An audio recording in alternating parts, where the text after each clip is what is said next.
Hello all of you, welcome back to my channel. मैं आज आप लोगों के लिए लेकर आ चुकी हूँ एक कलेक्टिव रीडिंग जिसका टॉपिक रहने वाला है नेक्स्ट 24 आवर्स में आपके पर्सन कैसा फील करेंगे आपके लिए, यानी कि आपके जो लव इंटरेस्ट हैं, पार्टनर हैं, रोमांटिक पार्टनर हैं आपके, वो नेक्स्ट 24 आवर्स में कैसा फील कर सकते हैं आपके लिए, या फिर उनकी एनर्जी कैसी रहेगी। ओके तो आप जब भी ये रीडिंग देख रहे हैं उसके नेक्स्ट 24 आवर्स के लिए ये एप्लीकेबल है। मेल फीमेल दोनों के लिए है, सभी ज़ोडिएक साइंस के लिए है, हर उम्र के व्यक्ति के लिए है, टाइमलेस है। जब भी आप इस वीडियो तक पहुंचेंगे आपके साथ तभी रेजोनेट करेगा, फिर चाहें आप इस वीडियो तक कितनी भी समय बाद क्यों ना पहुंचे हो। ओके ये कलेक्टिव जनरल रीडिंग है, इसीलिए इसे ओपन माइंडेड होकर सुनिएगा और ज़बरदस्ती खुद को रीडिंग में फिट इन मत कीजिएगा। जितना आपके साथ रेजोनेट होता है, रिलेट करता है, उतना ही एक्सेप्ट कीजिए and leave the rest. Okay viewers, तो चलिए रीडिंग स्टार्ट करते हैं। ओके हम पहले डाइसेस को यूज़ करेंगे, फिर हम कार्ड्स को यूज़ करेंगे टू सी कि अगले 24 आवर्स में आपके जो भी पार्टनर है वो कैसा फील कर रहे हैं आपके लिए। Okay let's start the reading. Think about the person you love. उस इंसान के बारे में सोचिए जिसके लिए आप ये रीडिंग देख रहे हैं, जिसे आप प्यार करते हैं, चाहते हैं। ओके देखते हैं कि अगले 24 आवर्स में उनकी फीलिंग्स कैसी रहेंगी आपके लिए। Well nice. ओके पहली चीज़ मुझे यहाँ पर ये नज़र आ रही है व्यूअर्स, कहीं ना कहीं इस इंसान के अंदर कुछ इच्छा है कुछ क्लियर करने की, कुछ एक्सप्लेन करने की, लेकिन जब वो एक्सप्लेन करेंगे तो उसके बाद आपका रिएक्शन क्या होगा उस चीज़ से उनको डर लगता है।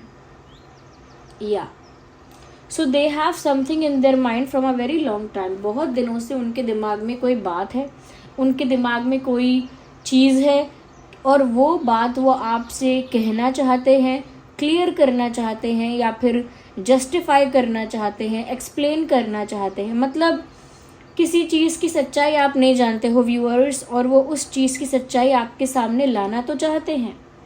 अगले 24 आवर्स में ऐसा फील तो करेंगे कि मुझे इस बात की सच्चाई अब बता देनी चाहिए, मुझे ये जो ट्रुथ है वो रिवील कर देना चाहिए, या फिर मुझे सारी बातें क्लियर और क्लैरिफाई करनी चाहिए। तो कहीं ना कहीं वो इन सब चीज़ों के बारे में सोचेंगे तो ज़रूर, बट मुझे ऐसा लगता है कि उनके अंदर एक फियर भी होगा। वो फियर होगा आप पता नहीं कैसा रिएक्ट करोगे सच्चाई जानने के बाद, या फिर चीज़ें क्लियर होने के बाद, रियलिटी सामने आने के बाद पता नहीं आप कैसा रिएक्ट करोगे, कैसा आपका रिस्पॉन्स होगा, किस तरह का रिएक्शन होगा। और उसके साथ साथ ऐसा ना हो कि उनकी सच्चाई सुनकर, उनका एक्सप्लेनेशन सुनकर, या उनकी सफाई जो वो देंगे उसको सुनकर आप उनको रिजेक्ट कर दें डायरेक्टली। आपका जो रिएक्शन है वो क्या होगा, रिजेक्शन होगा। तो उनकी बात सुनकर आप कैसा रिएक्ट करेंगे, उन्हें डर है कि उनकी बात सुनकर आप ऐसा रिएक्ट करेंगे जिसमें आप उनको रिजेक्ट कर देंगे कि ठीक है, अगर आपकी ये सच्चाई है तो हमें आपसे कुछ मतलब रखना ही नहीं है, आपसे कोई लेना देना नहीं है, ना आपसे कोई रिश्ता है या दोस्ती है, क्योंकि अगर यही सच्चाई है तो हमें आपके साथ कोई रिश्ता रखना ही नहीं है। तो आप उनको डायरेक्ट रिजेक्ट कर सकते हैं। ज़रूरी नहीं है जैसा मैंने कहा है वैसा बोल के, बट उनके अंदर एक फियर है कि अगर उन्होंने अपने पर्सनल लाइफ की कोई सच्चाई आपके सामने रखी तो आपका रिएक्शन ऐसा भी हो सकता है कि आप उन्हें अपनी लाइफ से रिजेक्ट कर दें, रिमूव कर दें, ऐसा भी हो सकता है। बिकॉज दे ऑल्सो थिंक, उनको ऐसा भी लगता है व्यूअर्स कि आप बहुत गुस्से वाले हो। उनको लगता है कि आपको जब गुस्सा आता है तो फिर ऐसा गुस्सा आता है कि फिर आप उस समय कुछ भी कर सकते हो, कितना भी बड़ा फैसला ले सकते हो, कितना भी बड़ा डिसीजन लेकर कितनी भी ब्रेवरी वाली चीज़ कर सकते हो। यानी कि अगर कोई सोचेगा भी कि नहीं ऐसा नहीं कर सकते, वो भी आप कर दोगे जब आपको गुस्सा आएगा। ओके तो यहाँ पर वो आपके गुस्से से डरते हैं, आपके रिएक्शन से डरते हैं, बहुत ज़्यादा अज्यूम करने की कोशिश करते हैं कि कैसा रिएक्शन होगा, क्या रिस्पॉन्स होगा, क्या आप करोगे, और उसी वजह से इच्छा होने के बाद भी वो सब कुछ आपको शायद ना बता पाए। मतलब उनकी अगर इच्छा भी होगी कि हाँ मुझे ये सब अब बता देना चाहिए, सही टाइम है रिवील करने का, सही टाइम है सच्चाई बताने का, बट नहीं बता पाएंगे। ये सच्चाई किसी तीसरी चीज को लेकर है।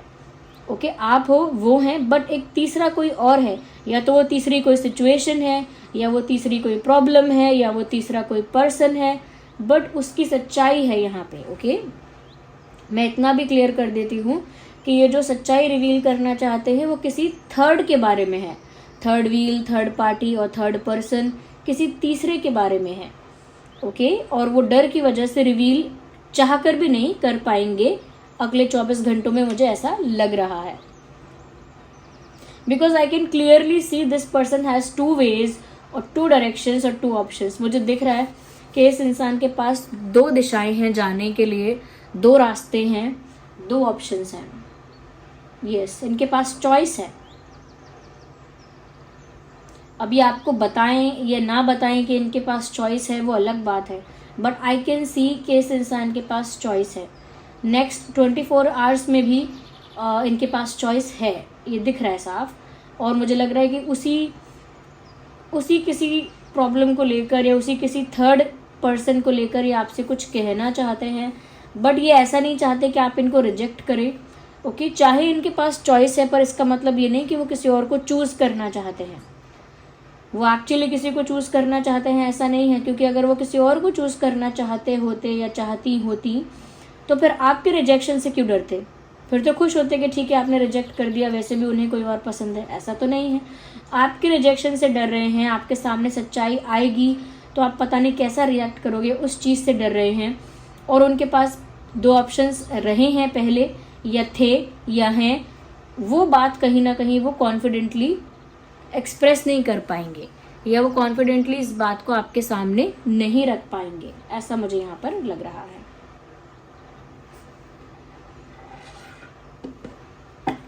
आइए लेट्स यूज दीज कार्ड्स, और इन कार्ड्स के थ्रू देखते हैं यहाँ पे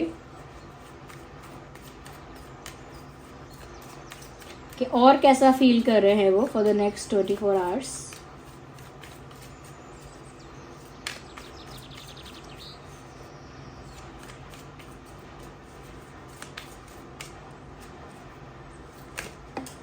So one card popped out of the table, एक कार्ड पॉप आउट हुआ है। मैंने वही कहा था कि इनके पास 2 ऑप्शंस हैं, और आप इस कार्ड में अगर क्लियरली देखेंगे, एक ब्लॉक यहाँ है, एक ब्लॉक यहाँ है, दे आर 2 ब्लॉक्स, और बीच में कोई इंसान फंसा हुआ है, लटका हुआ है, literally someone is hanging in between, you can see that. तो वही बात मैंने आपको अभी डाइसिस में बताई थी कि यहाँ पर 2 रास्ते हैं इस इंसान के पास, या 2 सिचुएशंस हैं, और दोनों के बीच में अब ये लटके हुए हैं। और लटके हुए होने का मतलब अगेन ये नहीं है कि वो आपको नहीं चुनना चाहते, किसी और को चुनना चाहते हैं। उन्होंने कुछ हरकत ऐसी की है, कुछ काम ऐसा किया है जिसकी वजह से फंस गए हैं या फंस गई हैं। यानी दूसरे को एक टाइम पर एंटरटेन कर लिया, फ्लर्ट कर लिया, या मस्ती कर ली, मजाक कर लिया, चीज़ें होने दी, डेवलप होने दी चीज़ें, फिर बाद में इंटरेस्ट नहीं दिखाया, या बाद में पसंद नहीं किया ये सब करना, बाद में अचानक से वो करना ऑफ कर दिया, बंद कर दिया। तो इन्होंने कुछ तो किया है जिसकी वजह से अब वो स्टक हो गए हैं। ऐसा नहीं है कि सामने से अगर कोई आपके पास आपको अप्रोच करने आ रहा है और आप इंटरेस्टेड भी नहीं हो, फिर भी आप स्टक हो जाओगे। नहीं हो सकते स्टक। आप स्टक तभी हो सकते हो जब आपने कुछ तो ऐसी चीज़, थोड़ी या बहुत, कुछ तो ऐसी चीज़ कर रखी है जिसकी वजह से आप प्रतिबंधित महसूस करते हो, एक रुकावट महसूस करते हो, एक तरह से फंसा हुआ महसूस करते हो।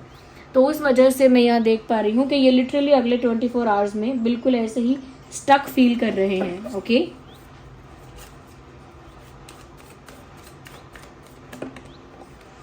दो कार्ड्स हैं यहाँ पे, मैं दोबारा शफल करूंगी। well again we have to, we need one card at one time, we need one card at one time, here we have, okay, interesting. मुझे लगता है वो जो भी करना चाहते हैं डिग्निटी और रिस्पेक्ट को मेंटेन करते हुए करना चाहते हैं। वो कुछ भी ऐसा नहीं करना चाहते थे या नहीं करना चाहती थी जिससे आपकी रिस्पेक्ट को, आपकी डिग्निटी को हर्ट हो।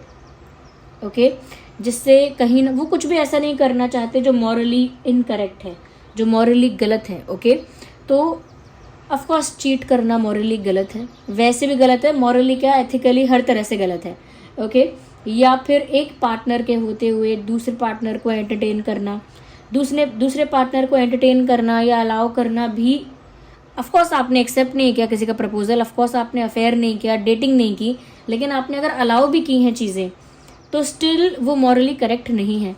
और अब ये इंसान ऐसा सोच रहे हैं कि ये कुछ ऐसा करें जो मॉरली करेक्ट हो, एथिकली करेक्ट हो, यानी कि जिसमें रिस्पेक्ट और डिग्निटी मेंटेन रहे, उनकी भी और आप दोनों के रिश्ते की भी।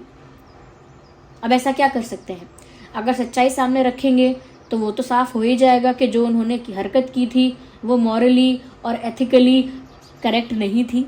ओके, तो मुझे लग रहा है कि कुछ ऐसा करना चाहते हैं जो मॉरली करेक्ट भी हो और जिससे आपकी और उनकी डिग्निटी को या रिस्पेक्ट को, सेल्फ रिस्पेक्ट को हार्म ना हो। अगले 24 घंटे में ये उनकी एनर्जी है व्यूअर्स। साथ ही साथ उनकी एनर्जी कुछ इस तरह की भी है फॉर नेक्स्ट 24 आवर्स।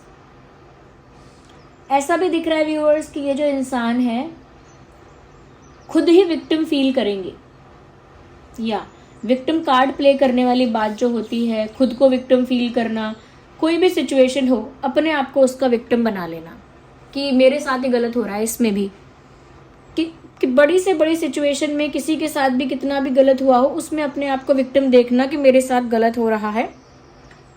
लिटरली यहाँ पर ही अगले 24 घंटे में ऐसा महसूस करेंगे कि लोग मुझे नहीं समझ रहे हैं, आप उनको नहीं समझ पा रहे हो, या लोग उन्हें समझ नहीं पाएंगे या आप उन्हें समझ नहीं पाओगे। मतलब वो ऐसा फील करेंगे कि जिस जगह मैं फंसा हुआ हूँ ना, जिस जगह मैं फंसी हुई हूँ, कोई मेरी जगह होता तो महसूस कर पाता कि मुझे कितना प्रेशर और कितना बर्डन फील होता है, मुझे कितना ज़्यादा सफोकेटेड फील होता है। अगर कोई मेरी जगह होता तब समझ पाता। कोई मेरी बात सुनकर गुस्सा हो जाए, कोई मेरी बात सुनकर रिएक्ट करे, कोई कुछ जज करे, कोई क्रिटिसाइज करे, लेकिन कोई समझ नहीं सकता कि जिस पॉइंट पे मैं हूँ, जिस पोजीशन में मैं हूँ, वो कितनी टफ है। तो ये क्या हो गया? विक्टिम कार्ड भी प्ले करना कि गलत भी किया, फिर ये भी बोलना कि मैं जहाँ फंसी हुई हूँ, फंसा हुआ हूँ, मेरी जगह कोई खड़ा होकर तो देखे, फिर पता लगेगा कितना बर्डन है एंड ऑल दैट। ये सब बातों का मतलब क्या है? You have done something wrong and now you are facing it. आपने कुछ गड़बड़ कर दी है, अब उस गड़बड़ को कोई क्यों समझेगा? अगर किसी ने चोरी की है, आप चोर को बोल देंगे हम समझ सकते हैं कि तुम्हें चोरी करनी पड़ी, तुम्हारी मजबूरी थी। It's nonsense. ओके, ये गलत है। ठीक है, आप बहुत सारी चीज़ों को सिंपैथी रख सकते हो चीज़ों के लिए, बट इसमें सिंपैथी की कोई बात भी नहीं है। आप इनको सिंपैथी दोगे तो किस चीज़ के लिए दोगे? तो ये विक्टिम कार्ड प्ले कर रहे हैं क्योंकि सिंपैथी एक्सपेक्ट करते हैं या करती हैं, और इनकी सिंपैथी इसी बेसिस पर है, और विक्टिम कार्ड भी इसी बेसिस पर प्ले किया जा रहा है कि मुझे कोई नहीं समझ रहा है, मेरी सिचुएशन कितनी टफ है, मुझे मेंटली कितना स्ट्रेस हो रहा है, मेरे ऊपर कितना बर्डन है, प्रेशर है, वो कोई नहीं समझ सकता। बस सब बस जज कर सकते हैं कि मैं सही हूँ या गलत। ऑफ कोर्स आपके एक्शन से ही आपको जज किया जाएगा। ये कितना भी एक्सप्लेन करें, कितना भी फिलोसफिकल साउंड करने की कोशिश करें, गलत तो गलत है। ओके, इनकी ट्रैप पे मत फंसिएगा। वी नीड वन का।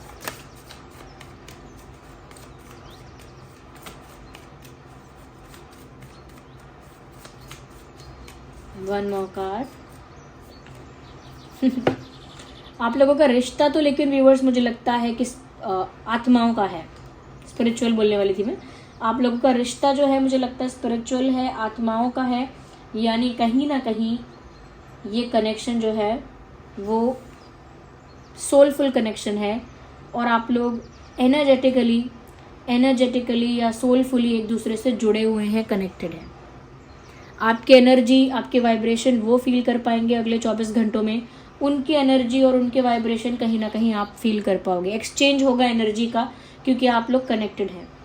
ट्विन फ्लेम्स भी हो सकते हैं, सोलमेट्स भी हो सकते हैं, बट ट्विन फ्लेम के ज़्यादा चांसेस हैं क्योंकि येन और यांग का साइन यहाँ पर आया है। तो एनर्जेटिकली कहीं ना कहीं एक दूसरे के वाइब्रेशंस, एनर्जीज अगले 24 घंटे में एक्सचेंज आप लोग करोगे। एक दूसरे के एनर्जी को पिकअप करके आप लोग फील कर पाओगे कि आपका पार्टनर कैसा फील कर रहा है, और आपके पार्टनर बिल्कुल विक्टिम फील करेंगे, सिंपैथी एक्सपेक्ट करेंगे, मॉरली और एथिकली करेक्ट करने के लिए कुछ ऐसा करने के बारे में सोच सकते हैं जो उनको सही साबित करे। मतलब गलती तो हो गई है, बट अब उस पर मॉरल्स का, वैल्यूज़ का, एथिक्स का पर्दा डालना, यानी उसको नैतिक दिखाना, अनैतिक चीज़ को नैतिक दिखाना, गलत कार्य को सही दिखा देना, ये दिखा कर के मैं तो मजबूर हूँ। या फिर यहाँ पर ऐसा भी लग रहा है कि वो कुछ ऐसा भी करने के बारे में सोच सकते हैं जिसमें वो मॉरली करेक्ट भी साबित हो जाए और आपकी रिस्पेक्ट और उनकी डिग्निटी ये सब बना रहे, आपको भी ऐसा ना लगे कि इससे आपकी सेल्फ रिस्पेक्ट को हार्म हुआ है। मुझे लगता है कि ये जो इंसान है व्यूअर्स, इसी तरह के डर और कंफ्यूजन और कहीं ना कहीं इसी तरह की फीलिंग में है अगले 24 घंटों में। और आप मुझे कमेंट्स में बताइए कितनी रिलेटेबल है ये सिचुएशन। वीडियो को लाइक ज़रूर कीजिएगा, अगर आप नए हैं सब्सक्राइब कीजिए, बेल आइकन को प्रेस कीजिए। चलिए मिलते हैं अगली रीडिंग में, तब तक के लिए bye bye family, love you all, take care, bye bye.